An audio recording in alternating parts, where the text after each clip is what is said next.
on my way now. I'm on my way now. I am on my way. All right, so did a little water project today. I have the BluTechnology water softener and the R3 three-stage water filter, which we absolutely love. We also use their stainless steel hoses, not sponsored. But we've been using these for 2 years now. We really like them. But I am tired of setting them out all the time, picking them up, dumping them, putting them inside when we travel, and then breaking them all out. Plus, the last few days here in North Georgia, we've gotten to freezing temperatures at night. So I've had to disconnect everything, put it inside this bay, which is heated by the furnace, so that they wouldn't freeze and I wouldn't, break any hoses or crack the cylinder or anything. So what I've done now is I have plumbed this into the system. So let's follow a drop of water through the system now, right? So if you will point over there, my lovely camera woman, you'll see there's the water, right? So we have a 25-foot water hose that comes up, comes through the hole for the water bay, and goes right here into the city water now. The RiverStone that we have came with a small BluTechnology 5-inch filter right here. We took that out.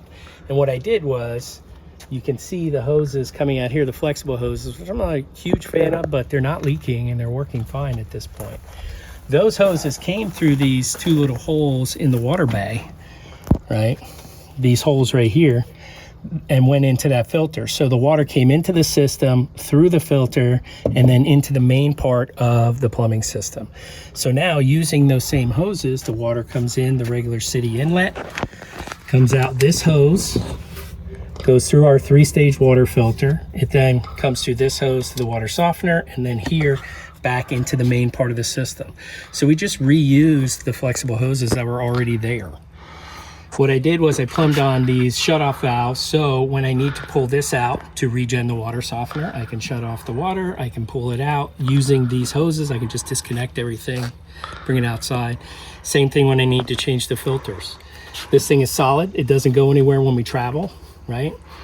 I can unhook this from the hose and bring it outside and change the filters, and water pours out of there when you unscrew the filter housings. And so I don't have to change or do that stuff here in the pass-through and get water in there. I can pull those things out and then simply bring them back in and hook them back up.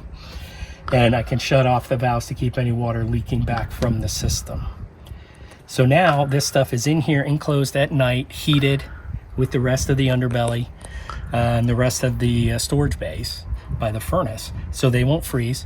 And all I have to do is either disconnect my hose and run off the tank, which is what we do when it gets cold, or you buy a heated hose and have that come into the system. But now this stuff just permanently stays right there. I don't have to take it in and out anymore. Easy squeezy.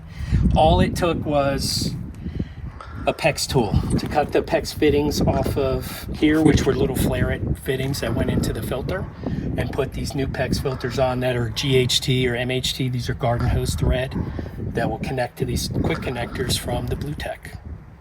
It was fairly simple. Oh, and cut a couple holes in a panel and get back behind the water bay, but just to disconnect stuff. All right, guys, super easy, nice. We're not bougie on the soft water, but soft water is good for your RV, so you don't get mineral buildup throughout your system and then start having water pressure problems.